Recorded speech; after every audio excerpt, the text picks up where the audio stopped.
Hello, citizens of YouTube. This is the Geeky Nerd here, and today we're going to be talking about a slight issue that is appearing to happen with Kriss vectors everywhere. So before I begin, though, I'd like to send a big thank you out to everyone who has liked, commented, and or subscribed. I always appreciate it and always enjoy talking to you guys. But if you're new here to the channel, welcome. If you enjoy this video, enjoy this type of content, please consider liking, commenting, and or subscribing. And with the PR out the way, let's get into it. So, Kriss vector. I just did a gun previously on it. A gun video review previously on it, and after doing that, I was just doing some digging, just kind of doing some, after shooting research, and just make sure everything I was saying in the video was correct, and before I was posting it. And one thing that I was coming across was quite a few issues that are appearing to happen with the Kriss vector, and it's actually relying around the molding and this newest generation of this second gen.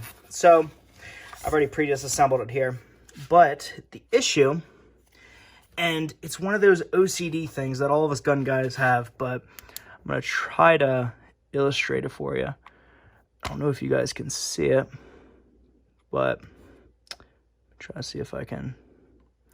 You got to catch it in just the right light. So the issue is that in the casing of these guns, there's actually a slight hairline fracture. Not sure if you can see it. You kind of can see it there a little bit. Again, it's very, very faint. I mean, it is, you can feel it with your finger. And you can, yeah, there you go. You can kind of see that. You see that, like that little mark right there? So, and you'll see it there. And then on the opposite side, you won't. So it's only on this, this main face side. And a lot of people are saying, oh, it's a fracture, oh, my gun is defective, etc., etc. However, I beg to differ.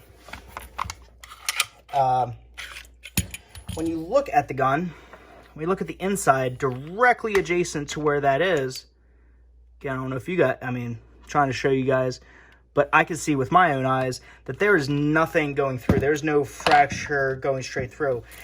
And I've shot about, I want to say about almost 500 rounds through this and haven't had a single issue, malfunction, anything of the sort. I have seen to where some people said, oh, it blew up and I just wouldn't trust this. It doesn't work. It's obviously a manufacturer fault. Now, Kriss, from what I've seen, they have addressed this and they are accepting guns back and basically shipping new ones without this defect. Now, I did get in contact with one of their product developers, service reps, and they essentially informed me that this imperfection is not actually it is an imperfection, but it's not a defect.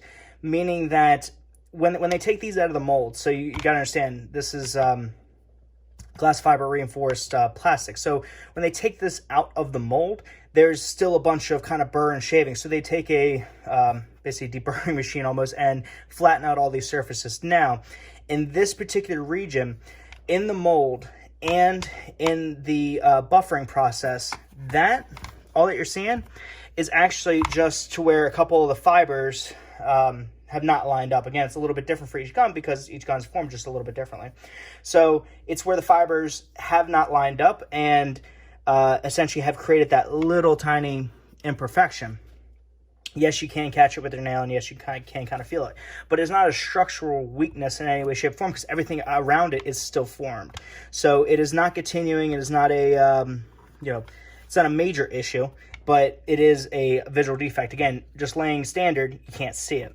It is more noticeable on the white ones, of course, just given their color variation. But yeah, there's no flex. There's nothing there with the gun. And when you look at the gun, of course, when people are saying, "Oh, it's blowing up," yeah, it's this whole thing is a giant steel casing. So if this bottom piece is blowing up and completely shattering, I'm having a hard time believing that because it's backed up with steel and it's all impregnated and kind of bedded with this plastic. So this is just a quick little video I wanted to address with the imperfections or things that people are saying about the Kriss vector. If you don't like it, send it back. Now, of course, sending it back, I don't like sending my guns back for any type of RMA. However, if you do, you know, it's going to take, at least from what the rep was telling me at the time of this video, you're looking at about 9 to 12 weeks, bud. So, as considering, you know, hopefully you don't need your gun for that time. Again, Kriss Vector, probably not, because it's more of a range toy than anything. But, yeah, that's, it's something that I'm perfectly fine with. I didn't notice it until I started researching it. So it was one of those things of, if you never told me, I probably would have never knew. And kind of ignorance is bliss, I guess you'd say. So, anyway, this is kind of the video. Just want to make addressing that. And if you see, I'm trying to clean this damn thing.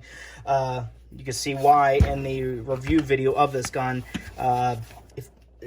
In short, if you get this gun, if you want it in white, it looks cool, but don't touch it if you want it to keep looking cool. So, yeah, so guys, if you stuck around this long, thank you. I appreciate you always. If you enjoyed the video, please consider liking, commenting, and or subscribing. And with that, I hope everyone is having a wonderful, awesome, fantastic day. I'll catch you guys next time. See you guys.